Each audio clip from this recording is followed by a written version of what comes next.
Desakan warganet untuk agar undang-undang perampasan aset mulai ramai di media sosial.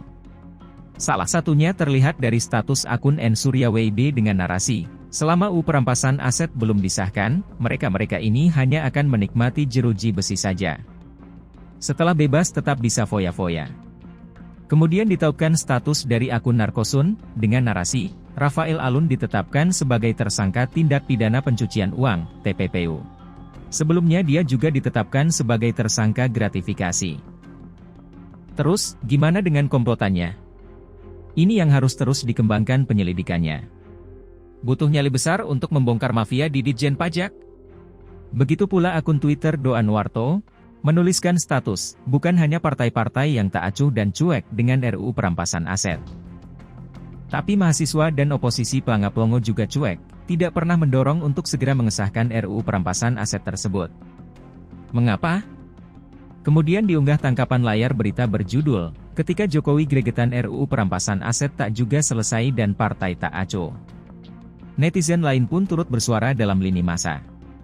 Seperti akun Fernandos, membalas dengan sindiran, banyak yang rindu era Orba, era otoriter dan KKN bebas.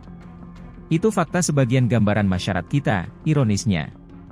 Kemudian diunggah foto yang berisi narasi pernyataan Presiden Soekarno, perjuangan lebih mudah karena mengusir penjajah, perjuanganmu akan lebih sulit karena melawan bangsamu sendiri.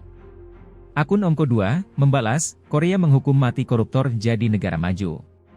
Cina menghukum mati koruptor jadi negara maju. Apakah Indonesia masih akan terus memelihara koruptor? Apakah pimpinan yang tidak amanah masih kita pilih? Kapan kita sadar? Tidakkah kita ingin NKRI maju dan rakyat sejahtera? Sedangkan akun Nets62 membalas, DPR RI-nya masih pro korupsi takut pada dimiskinkan. Akun Ray_Diwangsa, membalas, mungkin sudah banyak mayoritas ini bercita-cita mau jadi pejabat yang koruptor. Akun Putri Kindi, membalas itu artinya mayoritas cuek soal korupsi. Ya DPR, partai, mahasiswa, pemuka agama, dan lain-lain. Jadi, Presiden bagai seorang Lone Rangers di belantara bandit dan mafia. Tragisnya negeriku.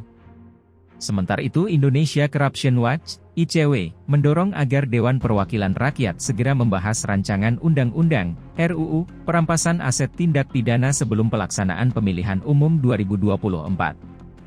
Koordinator Divisi Hukum dan Monitoring Peradilan ICW Lalola Easter Kaban mengatakan pembahasan RUU perampasan aset perlu dirampungkan sebelum pesta demokrasi 5 tahunan itu, demi menghindari adanya kepentingan politik. Kita harapannya sih sebelum pemilu, sebelum ada kampanye-kampanye elektoral itu harus segera disahkan. Juga jangan sampai ini jadinya tersandera kepentingan politik, ujar Lalola.